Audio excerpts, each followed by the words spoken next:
right, so we have found out that if you've got a vector, you can think of it in at least two different ways. One, you can look at the magnitude or size or length of the vector and its direction, which I'm going to symbolize with the angle. Remember, by convention, we usually measure this angle from the positive x-axis in the counterclockwise direction as you go around the unit circle. Or, if you don't want to think of the vector that way, you can think of it in terms of its components or pieces. It'll have a piece that's in the x direction, and it'll have a piece that's in the y direction, and it'll have a piece that's in the z direction. Maybe, if it's a 3D vector. So ax is the piece in the x direction, and then I hat, that's the thing that says x direction. So remember the I hat, j hat, and k hat, those guys are the unit vectors. So they are just direction, and their length is always equal to 1, and that's where they get the name unit from. They're one unit of whatever we're measuring here. And of course, we can always represent a vector with the arrow that has its correct length and direction, or if we want to measure out the pieces in x, y, and z, those would also be correct as well. So how do we go ahead and do some math with these vectors?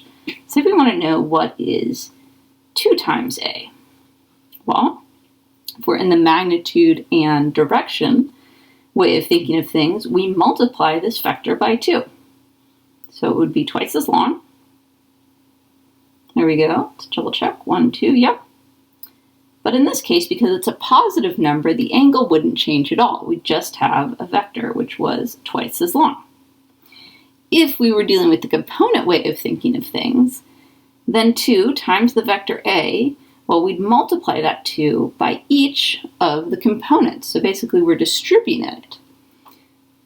So it'd be 2 times ax, which is the x piece, times I hat, which says in the I direction, and then 2 times ay, which is the y piece, and then j hat, which says this is in the j direction, and then 2 times however long the vector is in the z direction, times k hat, which says this bit goes in the z direction. So that's how you multiply a number, really any scalar, anything that is just a number and doesn't have direction, that's how you multiply a vector by a scalar. So we can actually generalize this. If we have a number which is not 2, but could be 2, it could be any scalar at all, we'll call it alpha. If you haven't met that Greek letter before, that guy is lowercase alpha, times our vector a. We just multiply each piece of a, each component, by alpha.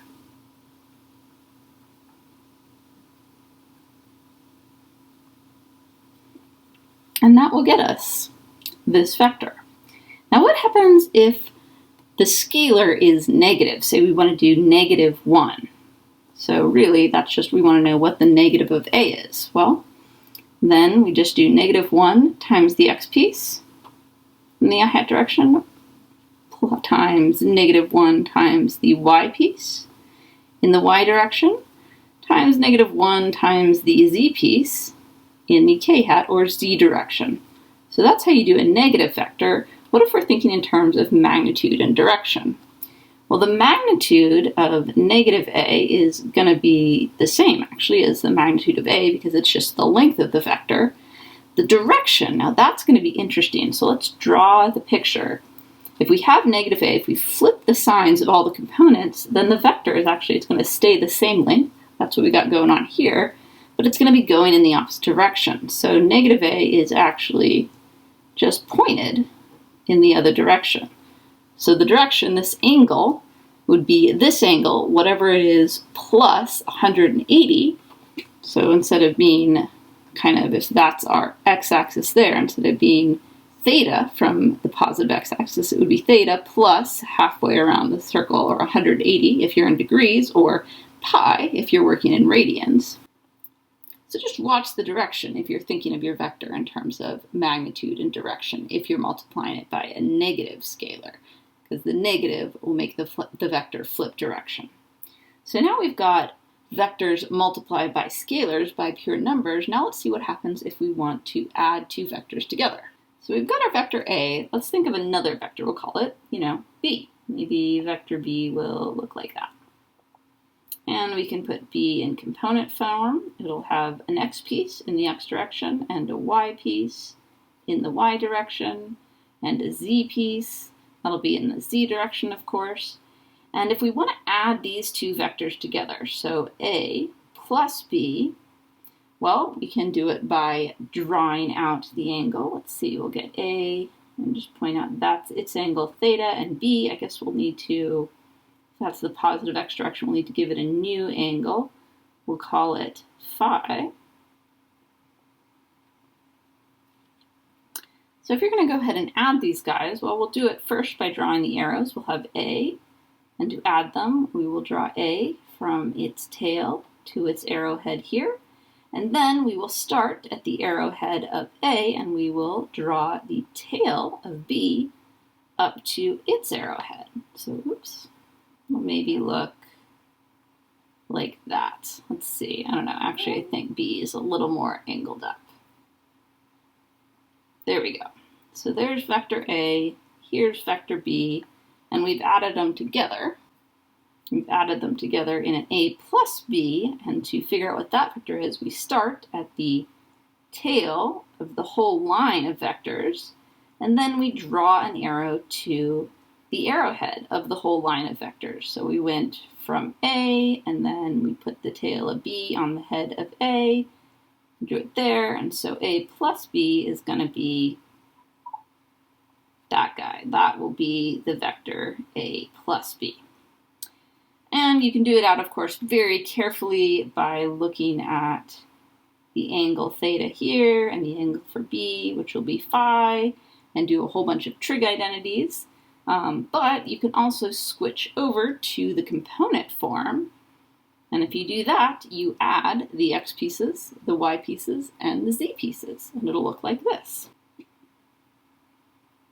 AX, which is just itself a magnitude, a scalar, no direction there, plus BX, because all of the direction is held here very nicely by our I hat, saying this stuff goes in the X direction. And then we'd add the Y pieces, AY, plus BY. Again, these guys are just scalars because they're only the X, or they're only the Y pieces. The direction stuff is all held here in the J hat. And then we'd add the Z components. And that's how you'd add two vectors using component form. Say instead you want to subtract them, A minus B. Well, remember what we need to do when we multiply a vector by a scalar, say -1, is we just multiply each of its pieces by -1. So in component form, this guy would be the X component of A plus the negative X component of B, or more simply just the X component of A minus the X component of B in the X direction. And then a similar thing going on for Y, and also, of course, for Z.